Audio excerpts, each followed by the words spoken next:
In a world where prejudice clouds judgment, one young boy's act of selflessness shatters every assumption and changes not just his life, but the life of a powerful woman who thought she knew it all.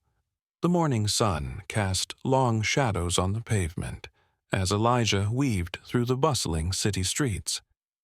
His small frame moved unnoticed among the crowds, people too caught up in their daily rush to pay attention to a lone boy. Dressed in a faded blue hoodie and sneakers worn down from too many miles, Elijah walked with quiet determination, his head held high, despite the weight of the world pressing down on him. The city was alive with movement. Businessmen in suits rushing to catch taxis, shoppers balancing bags in both hands, vendors shouting about their latest deals. To Elijah, it was all background noise. This was his world, a place where he had learned to blend in while navigating the streets with the kind of wisdom that came from experience beyond his years. Despite his struggles, Elijah had never let life harden him. He had seen enough cruelty to understand it, but he refused to let it define him. His mother always told him, "Kindness is free, and it'll take you further than anything else."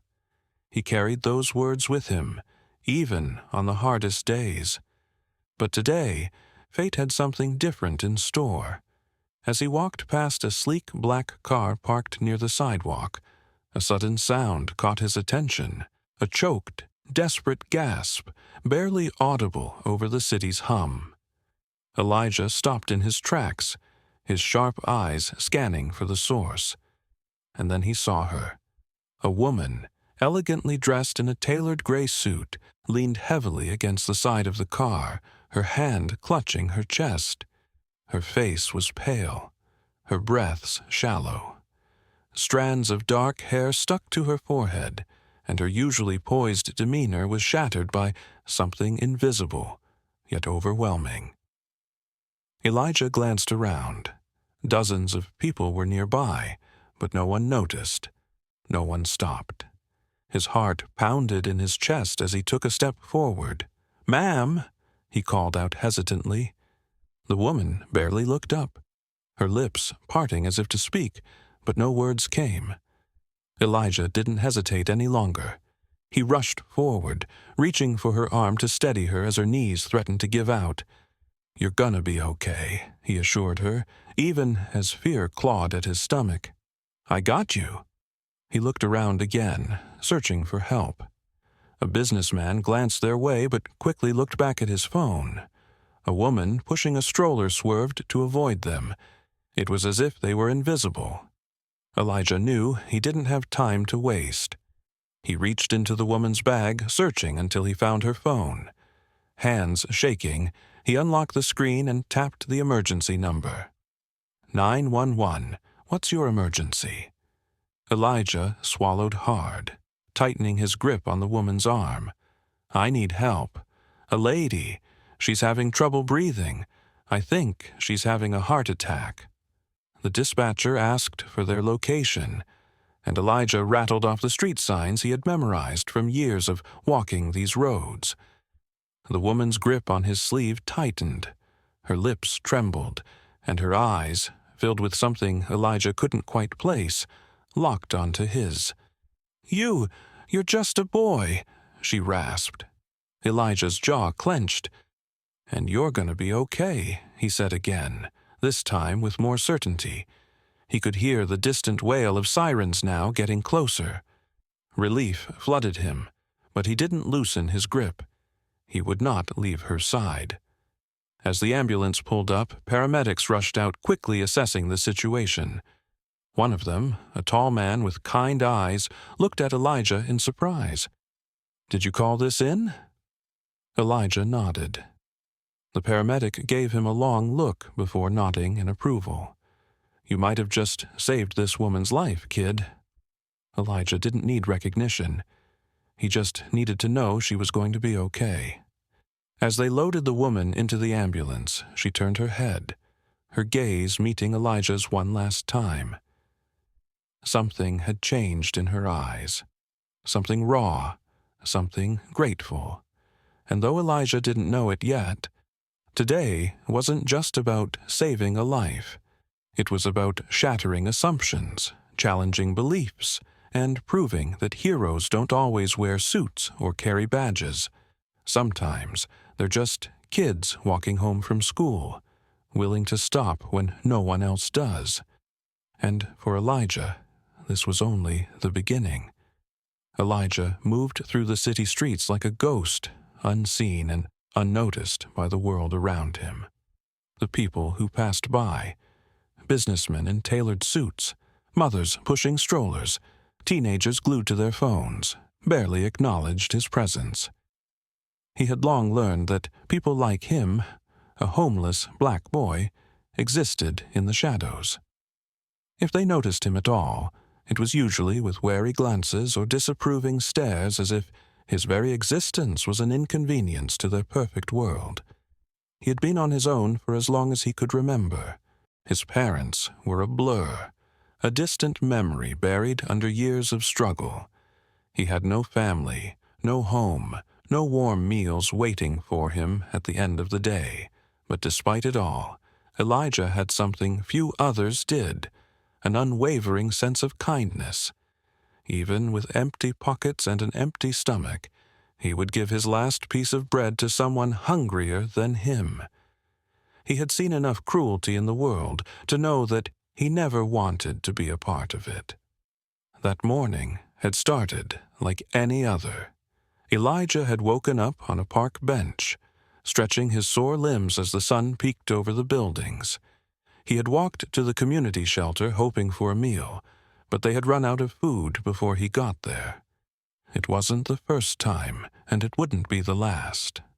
Hunger gnawed at his stomach, but he ignored it, pushing forward. He had a rule: never complain, never expect, just keep moving. On the other side of the city, Victoria Harris sat behind the wheel of her sleek black SUV, her fingers tapping impatiently on the steering wheel. A high-ranking FBI officer, Victoria had spent years building her career, shattering glass ceilings, and making a name for herself as one of the toughest women in law enforcement. She was sharp, calculating, and feared by many in the bureau. Her rise to power had come with sacrifices. She had learned to be ruthless, to believe that weakness was unacceptable, and that the world was divided between those who earned their place and those who didn't. Victoria's reputation was well earned. She had been raised in a family that valued discipline above all else, drilled with the idea that success came only to those who deserved it. To her, people like Elijah, homeless, struggling, nameless faces in the crowd, were the result of their own failures. She didn't hate them, but she didn't sympathize with them either. In her eyes, people had two choices: fight for their place in the world or fall through the cracks. But today, as she drove through the city, something was different. She felt off, her body heavier than usual, her breathing unsteady. She told herself it was just exhaustion. Being 8 months pregnant hadn't slowed her down before, and she wasn't about to let it start now. She had a meeting to get to, a case to solve. There was no time for weakness. Elijah had just turned the corner when he saw her, a woman, tall, powerful, well-dressed, leaning against her car, her face contorted in pain. At first, he hesitated. Women like her didn't ask for help from people like him. If anything, they crossed the street to avoid him. But something in her face, in the way her hand trembled against her stomach, told him she didn't have a choice. He stepped forward cautiously. "Ma'am, you okay?" Victoria's breath was ragged, her vision blurring at the edges. She barely registered the boy's presence at first, but when she looked up and saw him, his worn clothes, his uncertain but concerned expression, her instincts flared. Her years in law enforcement had conditioned her to react, to assume the worst. For a split second, her mind screamed at her to push him away, to be on guard. But then another wave of pain hit, and all her defenses crumbled.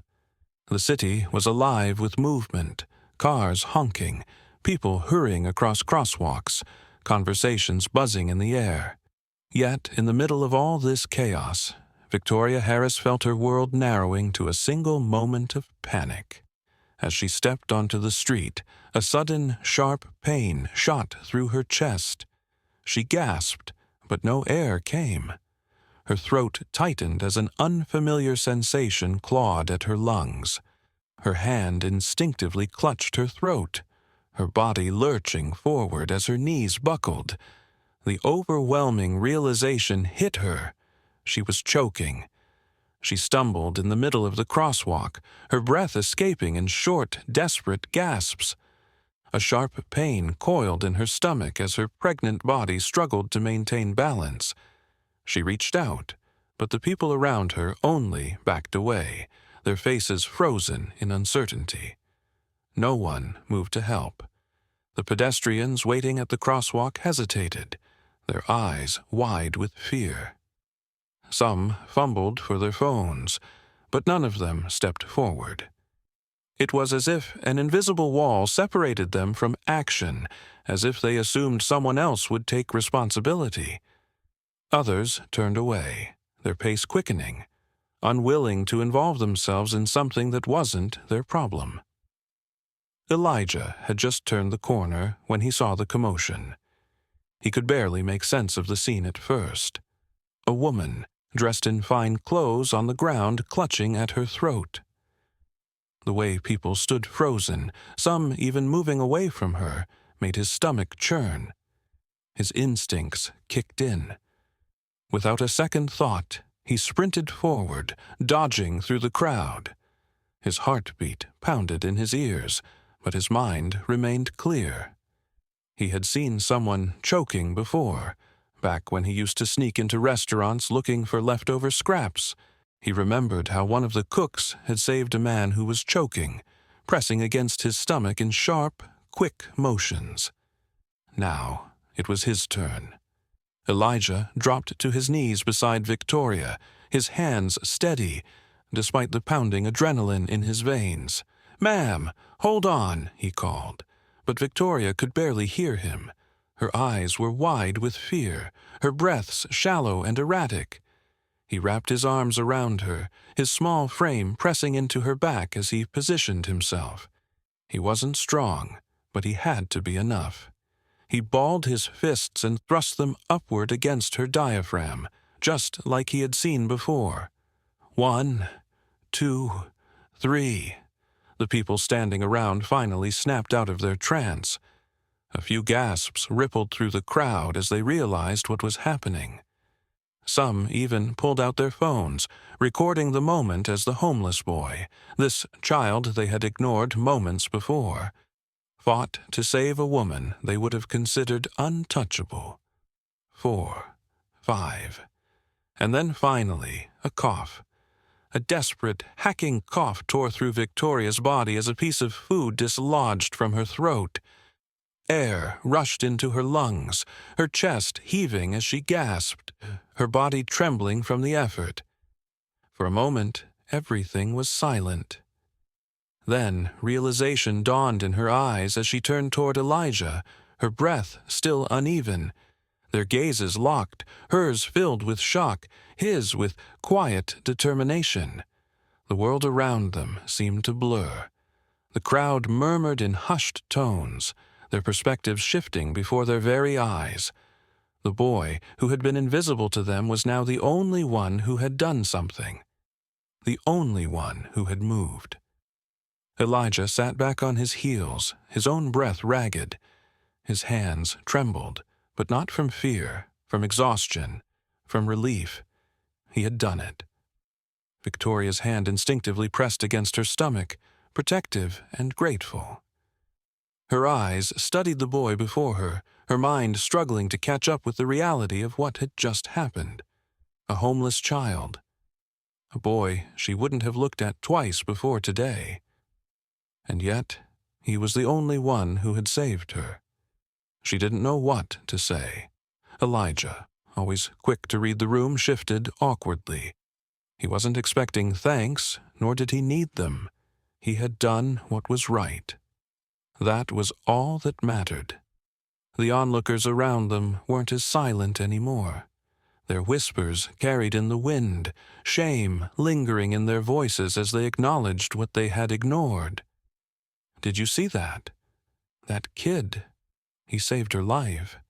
I just stood there. I didn't even—" Victoria exhaled shakily, the weight of her own silence pressing down on her. She had been so certain of the world. She had built her beliefs on assumptions, on judgments that she never once questioned. But now, sitting on the cold pavement, looking up at a child she had dismissed, something cracked inside her. Her entire reality had just been flipped upside down, and for the first time in her life, she didn't know what to do. Victoria sat on the cold pavement, her breaths still uneven, as she pressed a hand against her chest. The reality of the moment weighed heavily on her, and yet the true gravity of what had just happened hadn't fully settled. Her gaze flickered to the boy in front of her, the child who had just saved her life. Elijah. For years, she had moved through the world with a quiet certainty, an unshakable belief in who people were and where they belonged. She had spent her career enforcing order, making decisions based on logic, structure, and the belief that people fit into neat categories. Yet, in mere moments, everything she thought she knew had crumbled beneath her. The very people she once deemed unworthy of attention, the ones she had dismissed as unimportant, were the ones who had stepped up when she needed help. And now, sitting in the middle of the sidewalk, with the weight of her own prejudices suffocating her more than the choking had, Victoria saw herself clearly for the first time. She had been wrong. She had been so wrong. Her fingers trembled slightly as she pushed herself upright, her body still unsteady. Her breath was coming easier now, but her mind was racing, spiraling into thoughts she wasn't sure how to process. She looked at Elijah again, really looked at him.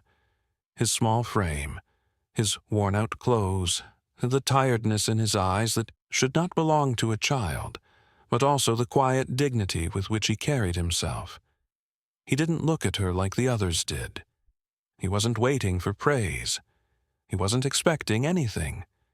He had saved her, simply because it was the right thing to do. Her chest tightened, but this time it wasn't from lack of air. It was from something far deeper, something that had been buried inside her for years. A slow exhale left her lips as she reached into her coat pocket, retrieving her wallet. Elijah's eyes flickered to the movement, and she could see the subtle change in his expression. Not surprise, not excitement, resignation. He was used to this. He was used to people throwing money at him instead of seeing him. Something twisted inside her. She swallowed hard before slowly putting her wallet away. Elijah blinked, confused, as he looked up at her. "I don't want to give you money," Victoria said, her voice quieter now, almost uncertain. "I want to give you something more." Elijah tilted his head slightly, his cautious gaze searching hers. "More?" Victoria nodded. She didn't know where the words were coming from, but for the first time in her life, she spoke without calculation. "What if I took you in?" she asked, the words tasting foreign on her tongue. "What if I gave you a home?" The silence between them was thick. Elijah stared at her, his lips slightly parted, as if he hadn't heard her correctly. A home. No one had ever said those words to him before. He felt the ground shift beneath him, an unfamiliar sensation creeping into his chest. Hope, fear, disbelief, all tangled together. For so long, he had been invisible.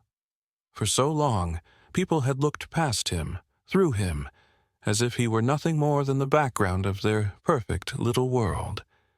And now, this woman, the woman who had built her entire life on judgment, on certainty, was offering him something he had never even dared to dream of. But why? "You don't have to," he said quickly, his voice barely above a whisper. I didn't do it for anything. I just wanted to help." Victoria felt her throat tighten again, but this time it wasn't from choking. It was from emotion. "I know," she murmured. "That's why I want to." Elijah swallowed hard, still uncertain. "But you don't even know me." Victoria let out a soft breath. "You saved my life," she said. "That tells me everything I need to know." Another beat of silence passed between them. Then, for the first time in a long time, Elijah allowed himself to hope. Victoria stood at the podium, her hands gripping the edges, as the flashes of cameras lit up the room. The press conference had been hastily arranged, a direct response to the events that had unfolded just days prior. She had spent years standing in front of crowds like this, commanding attention, speaking with authority, but never like this. Never with the weight of guilt pressing so heavily on her chest. She took a breath, steadying herself as she looked out into the crowd. Journalists, officials, community leaders, they were all waiting, expecting the usual polished speech from the no-nonsense FBI chief. But today, Victoria wasn't here to uphold her reputation. She was here to tell the truth. Clearing her throat, she finally spoke. "There was a time," she began, "when I believed that my position, my authority, and my accomplishments defined my worth, that my perspective on the world was right simply because I had earned my place in it. But a few days ago, a young boy showed me just how blind I had been." The murmurs in the crowd grew. Some leaned forward, intrigued. Others folded their arms, skeptical. But Victoria didn't falter. "This boy, Elijah, saved my life," she continued. "And in doing so, he exposed a part of me that I had refused to acknowledge. My prejudices, my misconceptions, my willingness to judge someone based on where they came from rather than who they truly are." The room was silent now. She took another breath. "For years, I upheld a system that I never truly questioned. I made decisions, issued orders, and assumed that I was always on the right side of justice. But justice is not about power. It's about humanity. And in my moment of need, the one person who had every reason to ignore me, to walk away, was the one who stepped forward." Victoria's voice wavered slightly, but she pushed through. "I owe Elijah more than my life. I owe him the truth, and the truth is, I was wrong. About him, about so many others, and I intend to make that right." She paused, letting her words settle over the room before delivering the final blow. "That is why I am not only taking Elijah into my home, but I am also dedicating my career moving forward to dismantling the very prejudices I once upheld." The room erupted into chaos. Questions, disbelief, reactions of shock. But Victoria stood firm, answering each question with the same resolve. She was done being the person she once was. For Elijah, life changed overnight. He had spent years blending into the background, ignored by the same people who now looked at him with admiration. It was strange, surreal to go from being invisible to being recognized by the city's most powerful figures. But none of that mattered as much as the simple things: the warm bed, the steady meals, the feeling of waking up without wondering where he would sleep that night. School became a new adventure rather than a distant dream. He had books of his own now, not worn-out pages from the streets. He had teachers who saw his potential, classmates who welcomed him, and a future that, for the first time, felt limitless. Victoria's transformation wasn't just a performance. She followed through on every word, ensuring that Elijah had everything he needed to thrive. But more than that, she listened. She learned from him just as much as she taught. And slowly, a true bond formed between them, not one of pity or obligation, but of genuine love and respect. Beyond Victoria and Elijah, the ripple effect spread. People who had once looked at Elijah with suspicion began to question their own prejudices. Conversations about class, race, and systemic bias grew louder. Officials in law enforcement began reevaluating policies. Community leaders who once dismissed stories like Elijah's now saw them as a call to action. Victoria's former colleagues, some still resistant, had no choice but to acknowledge the power of change. And those who had always known the truth, who had fought for justice long before her awakening, welcomed her newfound understanding with cautious optimism. Not everyone accepted her transformation immediately. Some accused her of performative guilt, of changing only because her own life had been affected, and Victoria didn't blame them. Change had to be proven through action, not just words. So she worked. She advocated. She ensured that Elijah's story was not just one of charity, but of systemic accountability. One evening, Elijah sat on the steps of their home, looking up at the sky. Victoria sat beside him, her presence no longer one of authority, but of family. "You really meant it, huh?" Elijah said, a small smile tugging at his lips. Victoria chuckled softly. Every word. He exhaled, shaking his head. "Never thought I'd end up here." "Neither did I," she admitted. They sat in silence for a moment before Elijah glanced at her, curiosity in his eyes. "Do you think people can really change?" Victoria considered the question carefully before answering. "I think people can learn," she said. "But real change? That comes from listening and acting on what you've learned." Elijah nodded slowly. "Then I think you changed." She smiled, reaching over to ruffle his hair. "And I think you changed me." As the city moved around them, as conversations sparked and lives shifted, they both knew that this was just the beginning. Because one act of kindness had set off a chain reaction, and the world would never be the same again. Has there ever been a moment in your life where someone's actions completely changed your view of them? Share your thoughts below. Elijah's story was never meant to be one of recognition. He hadn't stopped to think about how his actions might be remembered, nor had he sought gratitude. He had simply done what felt right. But in a world where judgments are made in an instant, his selfless act became something much greater. It became a moment of undeniable truth that forced people to confront their own prejudices. Victoria Harris had spent years believing she understood the world. She had lived by the rules of authority, hierarchy, and the silent assumptions that shaped her every decision. But in her moment of need, all of those beliefs crumbled. When she looked up and saw Elijah's face, young, black, homeless, saving her life without hesitation, she realized the walls she had built around her own humanity. It wasn't just her life that had been saved that day. It was her ability to see beyond the barriers she had once sworn by. Elijah didn't see himself as a hero, but the world did. His story spread beyond the streets where he had once been invisible. He became a symbol of how kindness could defy the most ingrained prejudices. People who had once ignored him, who had crossed the street to avoid him, now saw him for what he had always been. A boy with a heart far greater than his circumstances. His journey, however, was not just about public recognition.